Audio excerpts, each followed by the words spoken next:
I know I was arrested, falsely arrested. An accidental call to 911 lets dispatchers in on a conversation why that call landed 2 men behind bars. Heroin overdoses are on the rise in several central Kentucky cities. We're talking to police about how they're handling the problem. A brand new program designed to beautify Lexington kicked off today. Coming up, we'll tell you why you're bound to see a lot more people wearing purple shirts downtown.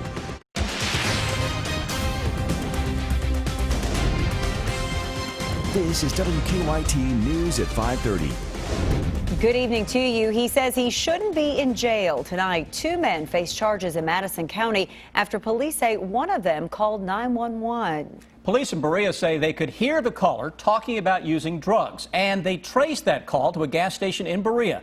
Now Greg Collins and Justin Cruz are both in the detention center. Victor Puente is talking to one of those men. It's our top story at 5:30. One of those men told me he doesn't know why he was arrested. He says he doesn't even know the other man who was charged with him. Berea police say this case started when dispatchers got a call around 2:30 Friday morning. Became clear that it was an accidental call, but the dispatcher could hear several people talking about drugs. Heroin specifically. That dispatcher was able to track the cell phone and sent police to the Circle K on Richmond Road. Police say when they arrived, they found Greg Collins and Justin Cruz inside of the store and a female waiting in a truck in the parking lot. They say when police asked Collins to come outside to talk to them, he left a bag that had money, meth, and heroin inside. They also say they found a handgun in the truck, and Cruz told them the gun belonged to his dad. They say he had a bullet in his front right pocket, a claim he says is false. Like I said, I was just getting a polar pop, and they come and arrested me. Charged me with a concealed weapon, and I was nowhere near a weapon. He talked to us from jail and said he didn't have a gun, doesn't even know Gregory Collins. Hopefully the truth will come out. You know, I'm innocent. I wasn't carrying a concealed gun. The fact that somebody accidentally called 911 isn't that unusual, but the fact that they just happen to be talking about drugs is pretty unfortunate for them.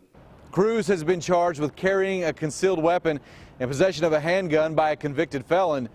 Gregory Collins has been charged with possession of meth and heroin, resisting arrest, and criminal mischief. In Madison County, Victor Puente, WKYT. And we tried to get a copy of the 911 call, but Berea police say because it's considered evidence in this case, they will not be releasing it. Heroin overdoses are increasing, and leaders in another central Kentucky community say the problem isn't going away. Our county-by-county coverage at 5:30 begins in Scott County. Leaders there say they've already surpassed the number of opioid overdose deaths this year compared to last year. Just in the last 2 weeks, Georgetown police say dispatchers have taken 6 overdose calls. Officers say they're prepared to handle and help users. So all of our officers are issued Narcan. They've been trained on how to use it.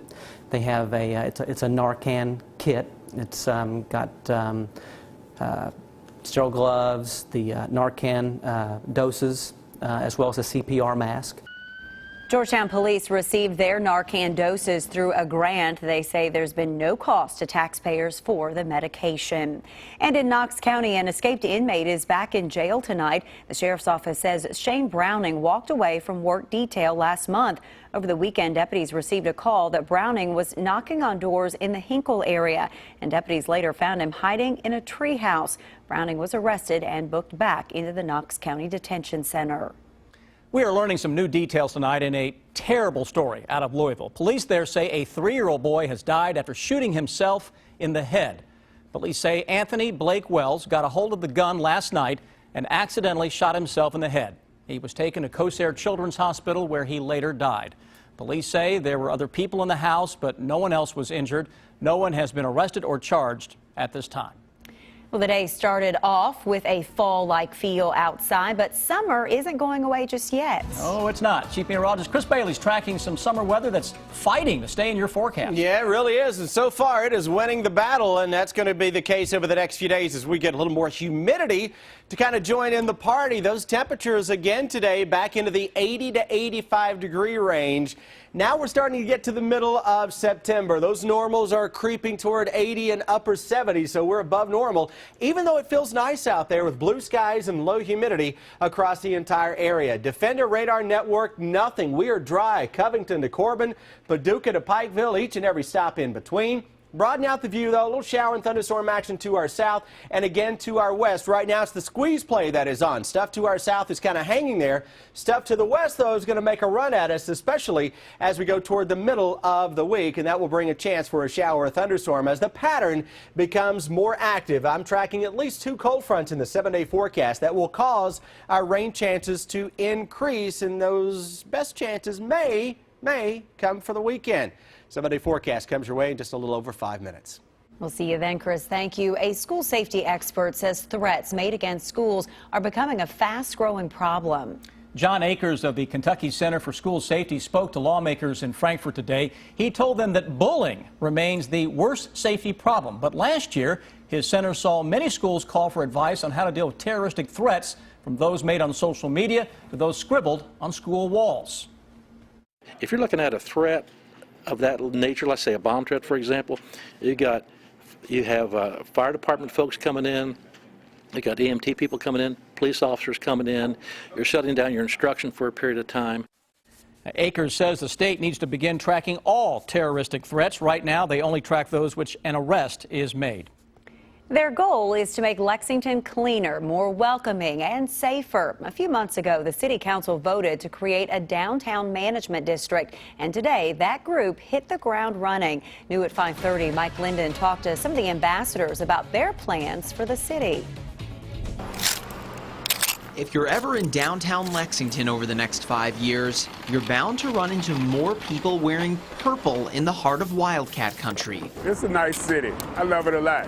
They are the ambassadors of the brand new downtown Lexington Management District. We'll be working each block trying to detail it and just enhance what is already a beautiful city. David Warren is one of 8 ambassadors tasked with keeping downtown Lexington clean. The district is operating on a 5-year contract with the city. That means they only have 5 years to prove they belong, or else the city won't renew their contract. David says the goal of the district is to beautify Lexington.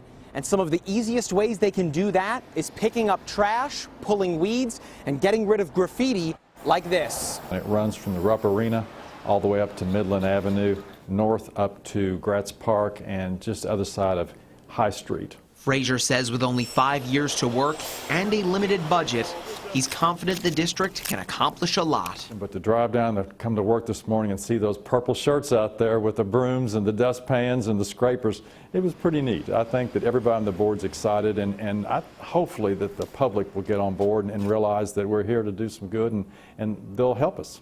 In Lexington, Mike Linden, WKYT.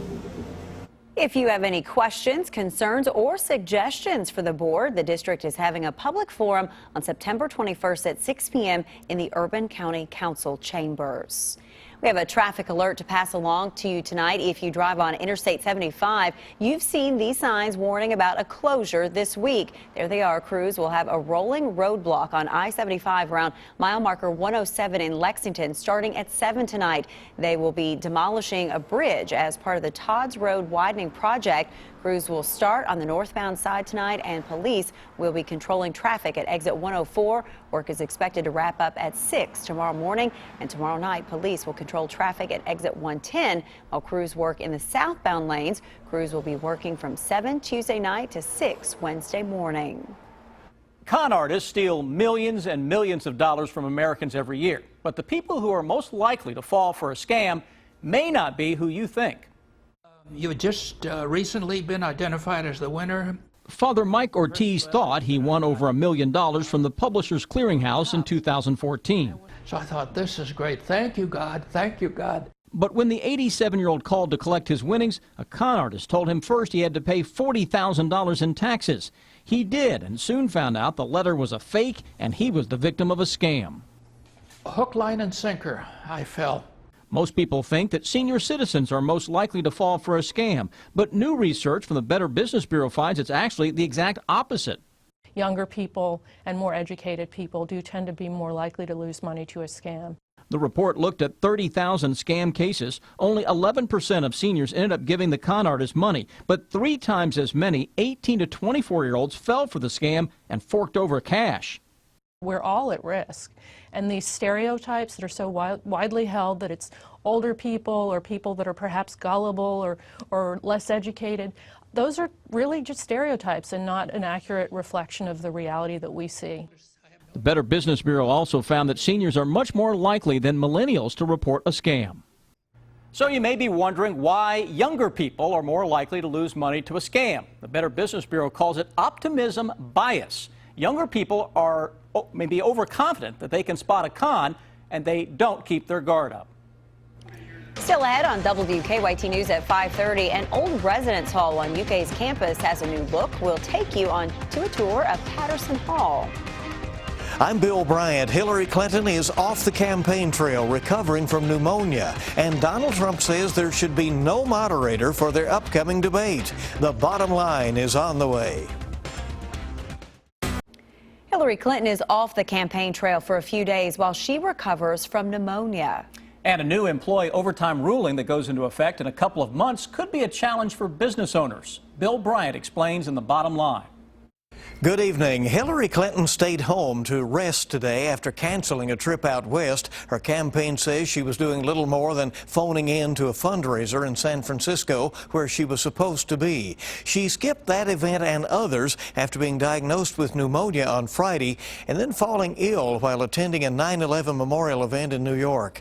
Clinton's doctor said she became overheated and dehydrated yesterday and stumbled while leaving the memorial early and being helped into a van by staffers. Clinton went to her daughter Chelsea's apartment and reemerged later, saying she felt fine. Donald Trump says he hopes Hillary Clinton gets well soon. He also said he hopes that she returns to the campaign trail quickly. Trump also says he will release detailed health information about himself in the coming days. And the Republican nominee says the upcoming presidential debates should have no moderators. He says moderators rig the debates by being out to show what they can do. Navigating the new Department of Labor ruling related to employee overtime is going to be a challenge for businesses and others beginning the 1st of December. Several groups, including nonprofit organizations, are setting up seminars to educate people on the new rules of the road. Human resources expert Brian Simmons says the coming change of presidents will not change the rules, and he says companies need to be planning. This is huge. The Department of Labor right now estimates that it will directly affect about 4.2 million people. It's going to indirectly affect a lot more than that. What companies have to do now is to first look and see if they have employees classified properly in the first place. Simmons was a guest on Kentucky Newsmakers this weekend. The entire interview is available on WKYT's YouTube channel. Public libraries apparently have strong support across the country. A Pew Research study out today says 2/3 of Americans believe that closing their local library would have a negative impact on their community. Bill Bryant, WKYT. The University of Kentucky's big renovation of a 112-year-old dorm is officially finished. Patterson Hall opened in 1904, making it the first home for women on campus. Before that, women could attend classes but couldn't live on campus. Today, the once only women's residence hall is now full of office spaces and classrooms for both men and women. As our students walk these hallways, learn in these innovative classrooms, and build community in this sacred space, let them understand and appreciate the legacies of those who came before them. UK also formally announced the renaming of 4 North Campus residence halls, all named after women. Now, your hour-by-hour forecast with Chief Meteorologist Chris Bailey. Happy Monday, everybody. Temperatures today a little warmer than what we had on Sunday, but Sunday was just absolutely gorgeous with 70s, low humidity, and sunshine. Well, we've got 2 of the 3 right now. We've got the sun, we got the low humidity, but the numbers are up a little bit, especially southeastern Kentucky, where at this point yesterday you were a lot cooler than you are now. Most areas we're into the 70s right now, mainly 80 to 85 showing up across most of central and eastern Kentucky. Nothing on your Defender radar network. Forget about it. Nothing is expected to show up tonight, maybe tomorrow, though. Southeastern Kentucky See this little shower and thunderstorm action on top of parts of North Carolina, the mountains here into East Tennessee, far southeast Tennessee, getting in on a little shower and thunderstorm action. There's a chance some of that sneaks into the southeastern corner of the state. Everybody else, though, with that warmer air coming in from the southwest ahead of a front that arrives in here on Tuesday. That front will give us our first little shot of some showers and thunderstorms area-wide on Wednesday. It's not a great chance, scattered stuff. Better rain chances Friday and especially Saturday and into Sunday as well. We've bumped that up into the likely category. Isolated showers and storms around Wednesday. Most areas, though, have mainly dry weather over the next 3 days. Mainly dry again on Thursday as temperatures can come up. You get enough sunshine on Thursday, we're into the upper 80s. Same forecast for tomorrow, too. So mid to upper 80s into most areas over the next few days. And the humidity is going to increase as well. 7 o'clock in the morning, hey, it's still nice. Mid 50s into most areas. Noontime. See the clouds sneaking into southeastern Kentucky from Middlesboro to Harlan and maybe into parts of Whitley County, Knox County, too, with a chance for a little wayward shower or thunderstorm. That will die off quickly as we go into the evening. Then on Wednesday, we're likely to see at least a scattered shower and thunderstorm on the horizon as that weak front, first front, dips its way on into the area. We look at the next week and we ask your computer model to say, how much rain do you think we'll get in the next week? And this is what it tells us right now. Some areas picking up an inch or so. Now that doesn't include any thunderstorm that can go up, that could put down some heavier rainfall. September's normally a dry month. That has been the case so far outside of those showers and thunderstorms on Saturday evening. Isolated, scattered at best Wednesday, a little break on Thursday, better chances Friday into Saturday and Sunday. And with the weekend rain chances and clouds increasing, guys, obviously the afternoon high temperatures will come down just a little bit. A lot of humidity in the air, though, for the next week. We're hoping that could go ahead and get out of here. We're tired of the humidity for a while. It's probably going to stick around most of September. Really? Just an FY. Okay. Yeah, sorry. I've been warned, right? Ryan's snarling at me over there. Thanks, Chris. There's a new accident on the books. This one is I-75 southbound near the Manowar exit, right near the 108. We have part of that ramp blocked on southbound 75 because of a collision. Also, North Broadway and Fairlawn still working a crash there. Green Tree and Armstrong Mill as well. And just got word on the inner loop of the circle near Georgetown. Stop-and-go traffic there because of a wreck.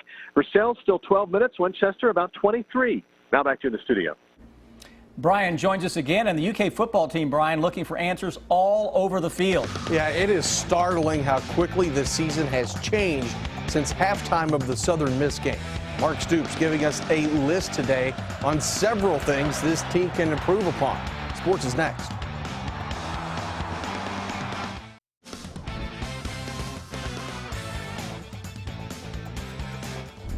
Saturday's 38-point loss at Florida left many fans asking questions not only about this season, but the future of Kentucky football. As Lee K. Howard reports, Mark Stoops is disappointed but not ready to throw in the towel just yet.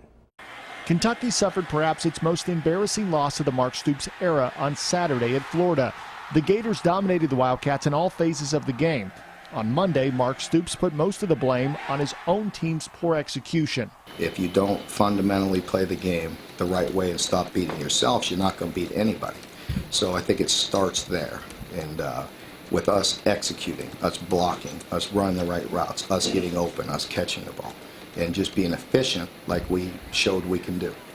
During the preseason, Stoops praised the defensive secondary, a position group perceived to be one of the best on the team. On Saturday, the Gators passed for 320 yards and 4 touchdowns. There's no getting around it. You know, I mean, you better man up and win some one-on-ones. You're not going to win them all. You play very good, players, and they're going to win some, but we have to get our share.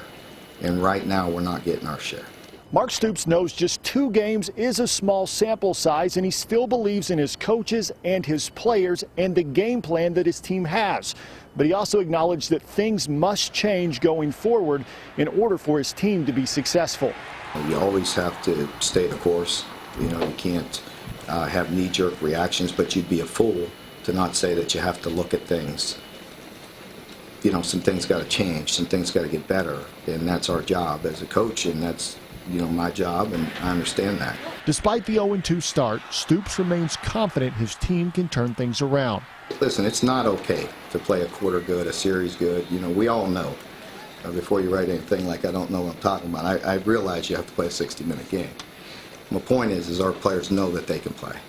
You know, and until we do it and play for a full game and play and win and beat a quality opponent, that's when we'll move forward as a program.